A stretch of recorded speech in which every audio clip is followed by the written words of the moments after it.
Bonjour tout le monde. Le Valton Multimédia Concept vous propose une splendide vidéo réalisée par François Carrel, alias Le Valton. Elle est conçue avec de nombreuses anciennes cartes postales, scannées et dont le montage et l'illustration musicale ont été assurés grâce à Corel Video Studio Pro Ultimate X10.5-64 bits. Le texte a été créé et interprété grâce à Arnaud, ma petite voix de synthèse favorite, et le super logiciel Freeware, la Bolka. Il était une fois Moussier et Sainte-Marie.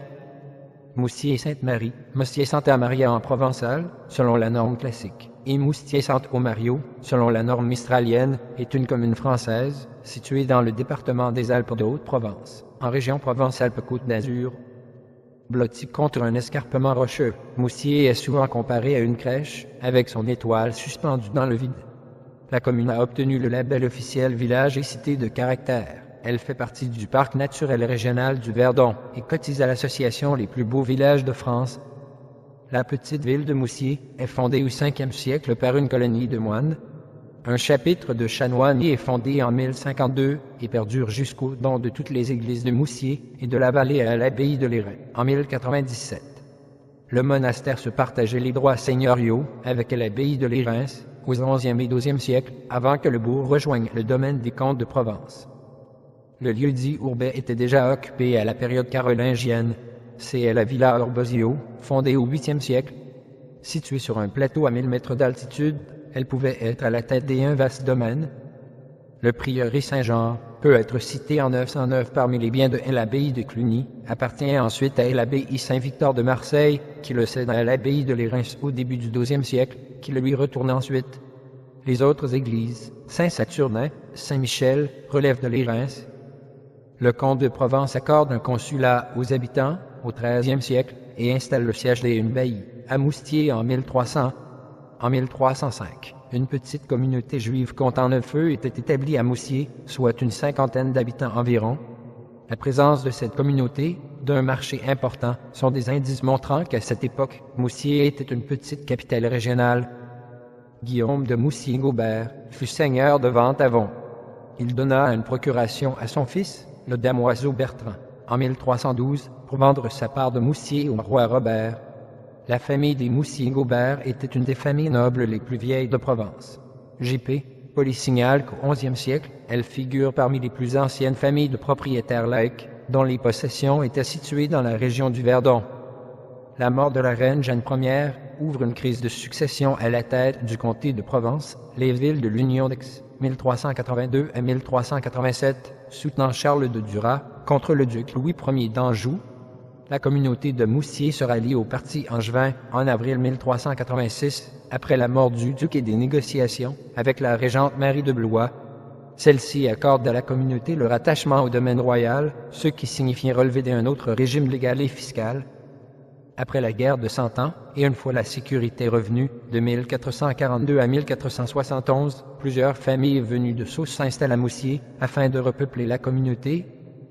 L'abbaye est érigée en viguerie en 1540 en même temps que toutes celles de Provence. Elle est aussi une foire jusqu'à la Révolution.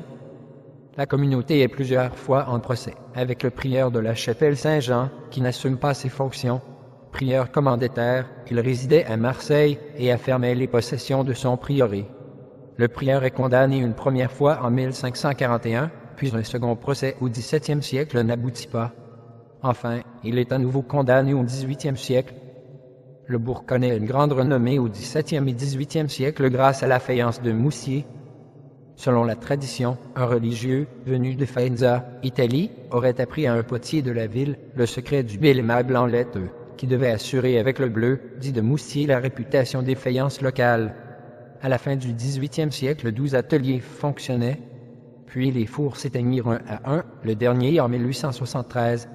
Marcel Provence entreprit, en 1925, de faire renaître à Moustier l'art de la faïence. Il construisit un four et, avec le concours d'artistes décorateurs et d'artisans qualifiés, en fit sortir une production originale inspirée de la flore et des insectes du pays. Moussier est un des rares bourgs de Haute-Provence à accueillir une loge maçonnique avant la Révolution, nommée les Indissolubles et affiliée à la Grande Loge provinciale en 1788. La nouvelle de la prise de la Bastille est accueillie favorablement, cet événement annonçant la fin de l'arbitraire royal et, peut-être, des changements plus profonds dans l'organisation de la France. Immédiatement après l'arrivée de la nouvelle, un grand phénomène de peur collective s'empare de la France. Des rumeurs de troupes de plusieurs milliers d'hommes en armes, soldés par les aristocrates et dévastant tout sur leur passage, se propagent à grande vitesse et provoquent la panique. On sonne le tocsin, on s'arme, on envoie des messages aux villages voisins pour se renseigner, ce qui propage la peur.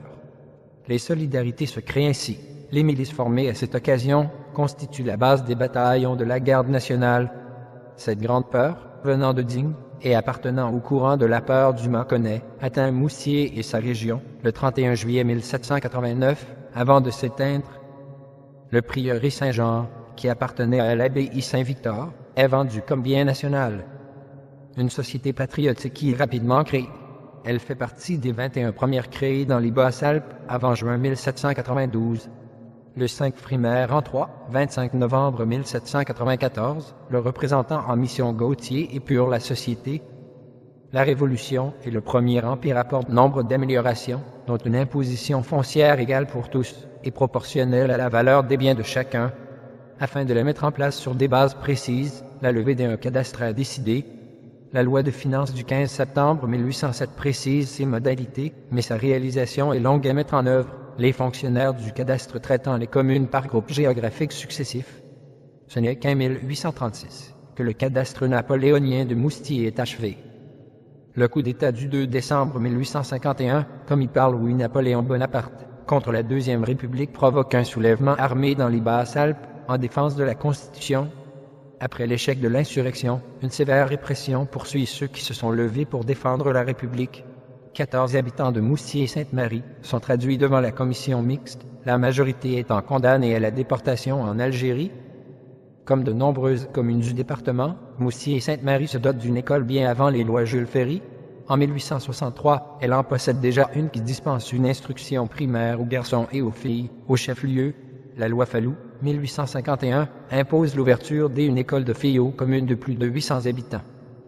Jusqu'au milieu du XXe siècle, la vigne était cultivée à Moustier et Sainte-Marie. Plusieurs dizaines d'hectares produisaient un vin destiné à l'autoconsommation et à la vente sur les marchés locaux. Cette culture a été ensuite abandonnée. L'histoire démographique de Moustier et Sainte-Marie, après la saignée des 14e et 15e siècles et le long mouvement de croissance jusqu'au début du 19e siècle, est marquée par une période d'étale où la population reste relativement stable à un niveau élevé. Cette période dure jusqu'au milieu du 19e siècle.